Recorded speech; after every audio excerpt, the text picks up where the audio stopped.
दज्जाल को कत्ल करने के लिए हज़रत ईसा अलैहिस्सलाम नाज़िल होंगे।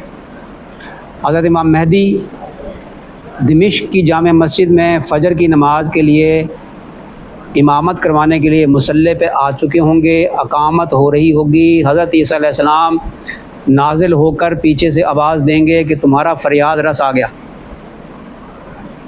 कोई कहेगा कि यह तो किसी पेट भरे की आवाज़ है। पीछे मुड़कर देखेंगे, हज़रत ईसा अलैहिस्सलाम होंगे। उनकी जुल्फ़ें थी ना यहाँ तक, कंधों तक, और गुस्ल कर रहे थे जब आसमानों में उठाया गया, तो उनके बालों से पानी के कतरे टपकेंगे मोतियों की तरह। दो चादरों में मलबूस होंगे, जैसे एहराम, हल्के पिंक कलर, हल्के जर्द रंग की दो चादरें होंगी। दज्जाल ने घेरा हुआ होगा हज़रत इमाम मेहदी को, और उस वक़्त हज़रत इमाम मेहदी के साथ 800 मर्द और 400 औरतें होंगी। हदीस में आया कि रूए ज़मीन के बेहतरीन लोग होंगे ये।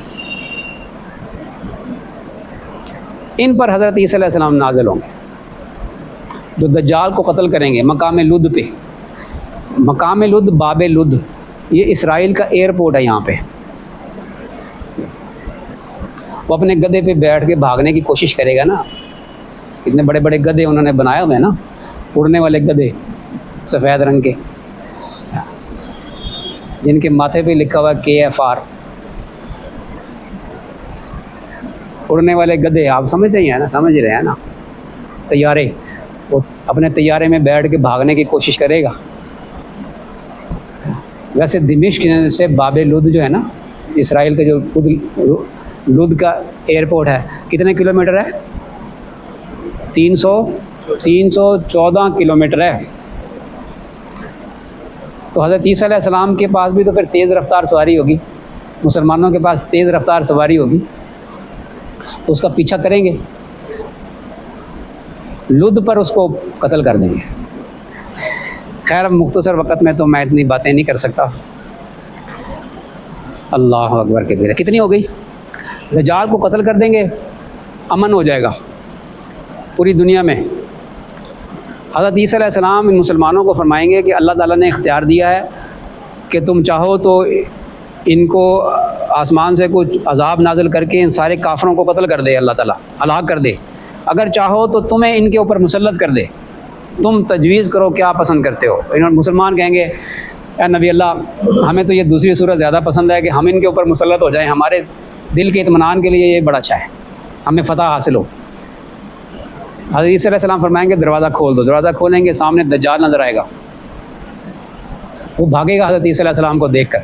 हज़रत ईसा अलैहिस्सलाम की नज़रें जहाँ तक जाएंगी ना, वहाँ तक काफिर मरता जाएगा, यहूदी मरता जाएगा, मुसलमान टूट पड़ेंगे। कोई चीज़ यहूदियों को पनाह नहीं देगी सिवाय गरकत के दरख्त के, और गरकत की काश्त कर रहे हैं यहूदी बहुत ज़्यादा। गरकत के पीछे छुपेंगे तो गरकत नहीं बता सकेगा, बताएगा नहीं कि मेरे पीछे छुपे। बाकी हर चीज़, पत्थर भी बताएगा, दरख्त भी बताएगा कि मेरे पीछे यहूदी छुपा हुआ है, पकड़ो इसे, मारो।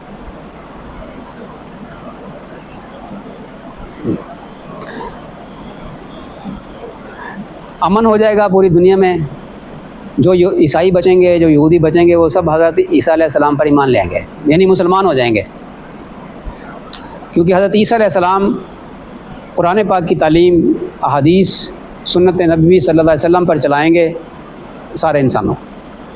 जिज़िया मौकूफ़ हो जाएगा, सलीब को तोड़ देंगे, खंजीर को कत्ल कर दिया जाएगा, यानी खंजीर ख़त्म हो जाएगा। हज़रत इमाम मेहदी और हज़रत ईसा अलैहिस्सलाम का दौर 2 साल का रफ़ाकत का रहेगा। फिर हज़रत इमाम मेहदी का इंतकाल हो जाएगा और हज़रत ईसा अलैहिस्सलाम की हुकूमत होगी। हज़रत ईसा अलैहिस्सलाम ख़ुद सरपरस्ती करेंगे और किसी को खलीफा बना देंगे। फिर हज़रत ईसा अलैहिस्सलाम शाम से चलेंगे और हज का एहराम बांधेंगे, हज करेंगे, नबी करीम सल्लल्लाहु अलैहि वसल्लम के रोज़ा अक़दस पर सलाम पढ़ेंगे। और फिर हज़रत ईसा अलैहिस्सलाम का इंतकाल मदीना मुनव्वरा में होगा, मस्जिद नबवी में होगा इंतकाल, रोज़ा अक़दस के पास होगा। और रोज़ा अक़दस में अंदर जगह बची हुई है एक, वहाँ हज़रत ईसा अलैहिस्सलाम मदफून होंगे, वहाँ इंतकाल होगा। इसकी दलील क्या है? ये हदीस में नहीं मिलता, ये मिलता है कि दफन वहाँ होंगे, यही दलील है। इसलिए कि नबी का जहाँ इंतकाल होता है ना, वहीं उसको दफन किया जाता है।